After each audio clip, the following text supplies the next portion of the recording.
Hello my dear friends, welcome to our channel be nice for better life.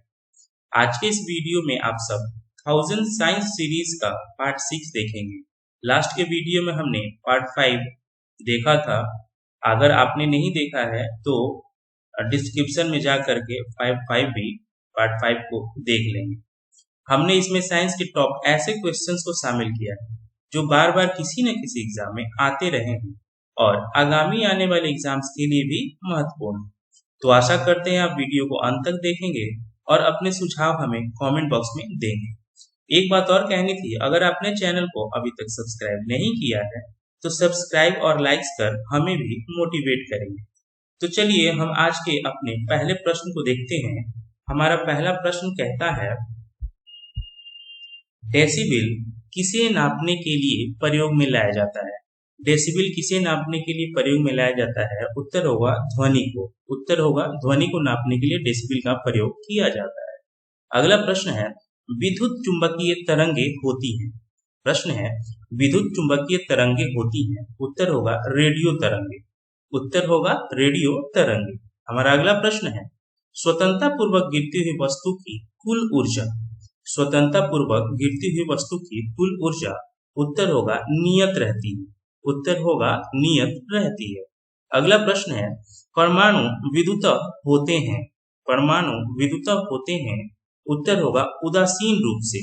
परमाणु विद्युत उदासीन रूप से होते हैं।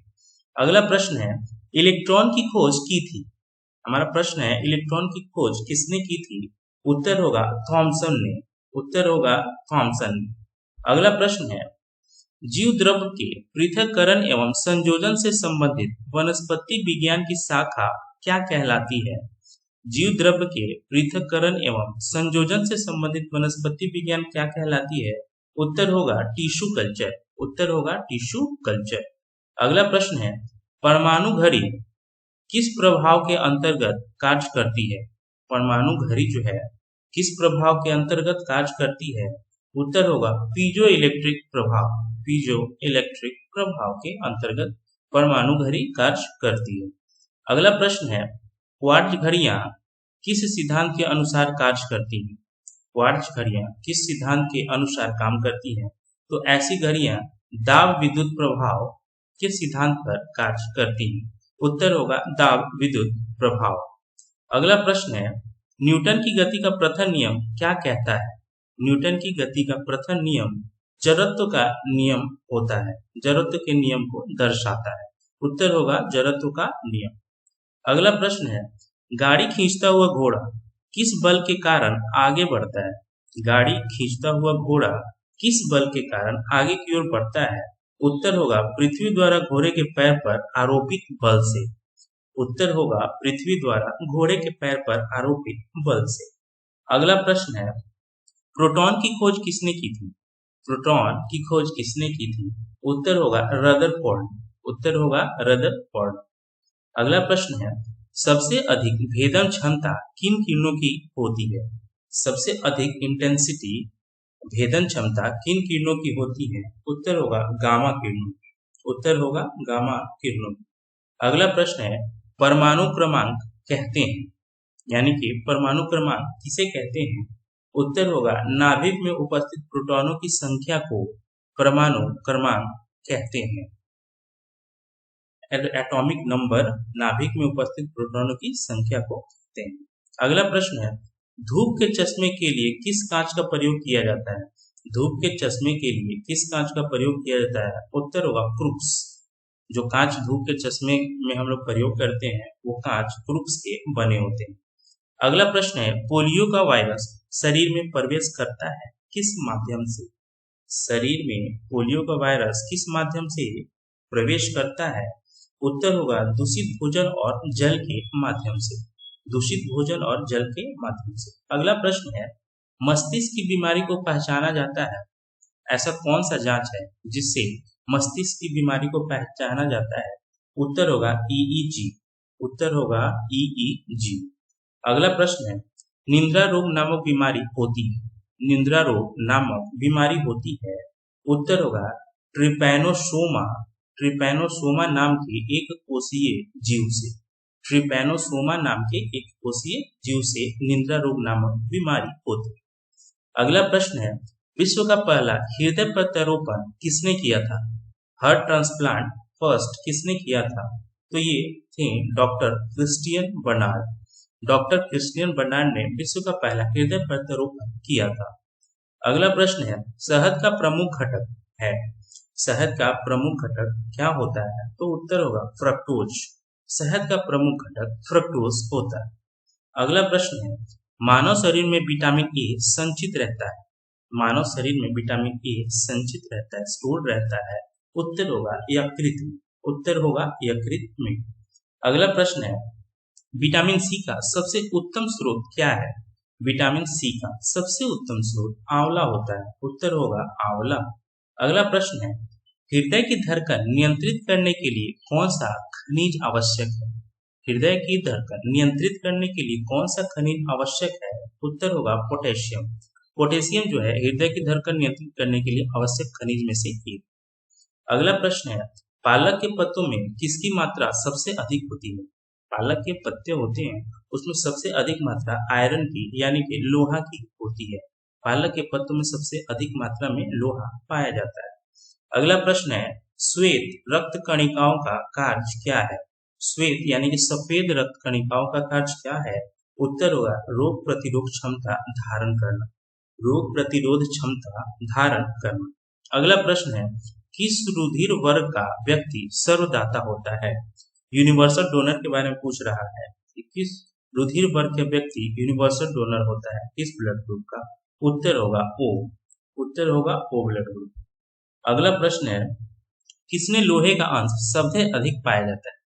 किसमें लोहे का अंश सबसे अधिक पाया जाता है? उत्तर होगा हरी सब्जियों में लोहे का आयरन सबसे ज्यादा पाया जाता है। अगला प्रश्न है, मानव शरीर में पाचन का अधिकांश भाग किस अंग में संपन्न होता है? मानव शरीर में पाचन का अधिकांश भाग किस अंग में संपन्न होता है? तो ये छोटी आंत में संपन्न होता है मोस्ट ऑफ द पाचन क्रिया। अगला प्रश्न है, कौन सा आहार मानव शरीर में नए ऊतकों की वृद्धि के लिए पोषण तत्व प्रदान करता है? कौन सा आहार शरीर में नए ऊतकों की वृद्धि के लिए पोषक तत्व प्रदान करता है? वो पदार्थ है पनीर। पनीर जो है सबसे ज्यादा पोषक तत्व प्रदान करने वाली आहार है। अगला प्रश्न है, यदि एक पिता का रक्त वर्ग ए है और माता का रक्त वर्ग ओ है तो उसके पुत्र का रक्त वर्ग कौन सा हो सकता है? यदि एक पिता का रक्त ब्लड जो है सो ग्रुप ए है और माता का वर्ग ग्रुप ओ है तो उसके पुत्र का कौन सा ग्रुप होगा? तो मोस्टली जो है सो ओ होने की संभावना रहती है। ओ होने की संभावना रहती है। अगला प्रश्न है, हमारे शरीर का अधिकतम भाग किससे बना है? हमारे शरीर में अधिकतर भाग किससे बना है? उत्तर होगा जल का। सबसे ज्यादा अधिकतम भाग जल का होता है। अगला प्रश्न है, शरीर में कार्बोहाइड्रेट का संग्रह किसके रूप में होता है? शरीर में कार्बोहाइड्रेट का संग्रह किसके रूप में होता है? उत्तर होगा ग्लाइकोजन के रूप में। शरीर में कार्बोहाइड्रेट का संग्रह स्टोर ग्लाइकोजन के रूप में होता है। अगला प्रश्न है, मछलियों के यकृत तेल में किस विटामिन की प्रचुरता होती है? मछलियों के यकृत तेल में किस विटामिन की प्रचुरता होती है? तो विटामिन डी की प्रचुरता होती है। उत्तर होगा विटामिन डी। अगला प्रश्न है, किसकी उपस्थिति के कारण गाय के दूध का रंग पीला हो जाता है?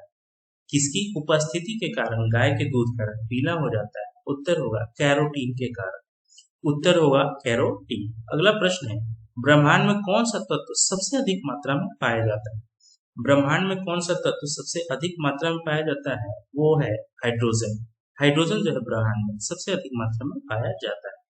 अगला प्रश्न है, पृथ्वी तथा अन्य ग्रह सूर्य के चारों ओर चक्कर लगाते हैं, यह सबसे पहले किसने सिद्ध किया था? सबसे पहले ये बात पृथ्वी तथा अन्य ग्रह सूर्य के चारों ओर परिक्रमा करते हैं या चक्कर लगाते हैं, ये कॉपरनिकस ने सिद्ध किया था। उत्तर होगा कॉपरनिकस। अगला प्रश्न है, प्रेशर कुकर में खाना कम समय में तैयार हो जाता है क्योंकि? प्रेशर कुकर में खाना कम समय में तैयार हो जाता है क्योंकि जल का क्वथनांक बढ़ जाता है। जल का प्रेशर कुकर के अंदर जो जल है उसका क्वथनांक बढ़ जाता है तो खाना कम समय में तैयार हो जाता है। अगला प्रश्न है, ऊष्मा का सर्वोत्तम चालक, ऊष्मा का सर्वोत्तम चालक पारा होता है। उत्तर होगा पारा। अगला प्रश्न है, चावल को पकाने में कहाँ पर अधिक समय लगता है? चावल को पकाने में सबसे अधिक समय कहाँ लगता है? तो उत्तर होगा माउंट एवरेस्ट पर। माउंट एवरेस्ट पर जब खाना पकाया जाता है तो चावल के बारे में बात कर रहा है तो वहां पे सबसे ज्यादा समय लगता है। अगला प्रश्न है, सिरका का रासायनिक नाम क्या है? सिरका का रासायनिक नाम क्या है? दोस्तों यहाँ पे माउंट एवरेस्ट पर जो है सो खाना पकाने में समय सबसे ज्यादा इसलिए भी लगता है क्योंकि वहां पे ताप बहुत ही ज्यादा होता है। अगला प्रश्न होगा, सिरका का रासायनिक नाम? उत्तर होगा एथेनॉइड एसिड। उत्तर होगा एथेनॉइड एसिड। अगला प्रश्न है, मिल्क ऑफ मैग्नीशिया क्या होता है? Milk of magnesia magnesium hydroxide को कहा जाता है या मैग्नीशियम हाइड्रोक्साइड होता है। अगला प्रश्न है, किसे आंसू गैस कहा जाता है? आंसू गैस किसे कहा जाता है? उत्तर होगा क्लोरोपिक्रीन, क्लोरोपिक्रीन या क्लोरोएसिटोफेनॉन, क्लोरोएसिटोफेनॉन को या फिर क्लोरोपिक्रीन को। अगला प्रश्न है, कौन वायु को सबसे अधिक प्रदूषित करता है? वायु को जो सबसे ज्यादा अधिक प्रदूषित करता है वो है कार्बन मोनोडाइऑक्साइड। उत्तर होगा कार्बन मोनोडाइऑक्साइड। अगला प्रश्न है, कोई भी गैस कब आदर्श गैस के रूप में व्यवहार करती है या कब आदर्श गैस कही जाती है? तो किसी भी गैस का जब निम्न दाब और उच्च तापमान पर जो हो, किसी भी गैस को आदर्श गैस के रूप में व्यवहार तब करेगा जब उसका दाब निम्न हो और ताप उच्च हो। अगला प्रश्न है, रेडियम किस खनिज से प्राप्त होता है? रेडियम किस खनिज से प्राप्त होता है? तो उत्तर होगा पीच ब्लेड से। रेडियम जो है सो पीच ब्लेड से प्राप्त होता है। अगला प्रश्न है, एडवर्ड जेनर ने किसकी खोज की थी? एडवर्ड जेनर ने किसकी खोज की थी? उत्तर होगा चेचक के टीके का। एडवर्ड जेनर ने चेचक के टीके की खोज की थी।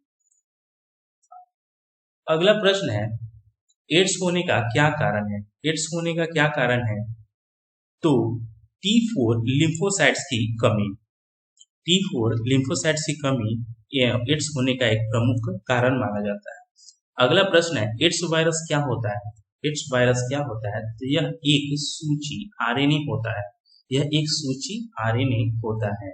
अगला प्रश्न है, शैवालों की कोशिका भित्ति किस पदार्थ की बनी होती है? शैवालों की कोशिका भित्ति किस पदार्थ की बनी होती है? वो पदार्थ है सेलुलोज। वो पदार्थ होगा सेलुलोज। शैवालों की कोशिका भित्ति सेलुलोज की बनी होती है। अगला प्रश्न है, लाल सागर का रंग लाल किसकी उपस्थिति के कारण होता है? लाल सागर का रंग लाल किसकी उपस्थिति के कारण होता है? तो ये शैवाल के कारण होता है। और आज का हमारा आखिरी प्रश्न है, गलगंड रोग से कुछ समुद्री खरपतवार खाने से बचा जा सकता है क्योंकि इसमें पाया जाता है, क्या पाया जाता है?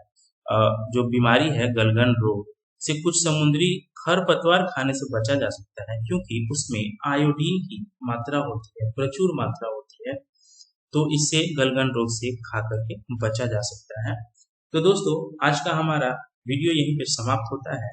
वीडियो को देखने के लिए बहुत बहुत धन्यवाद और उम्मीद करते हैं कि आप वीडियो को लाइक शेयर एंड सब्सक्राइब जरूर करेंगे। Thank you so much.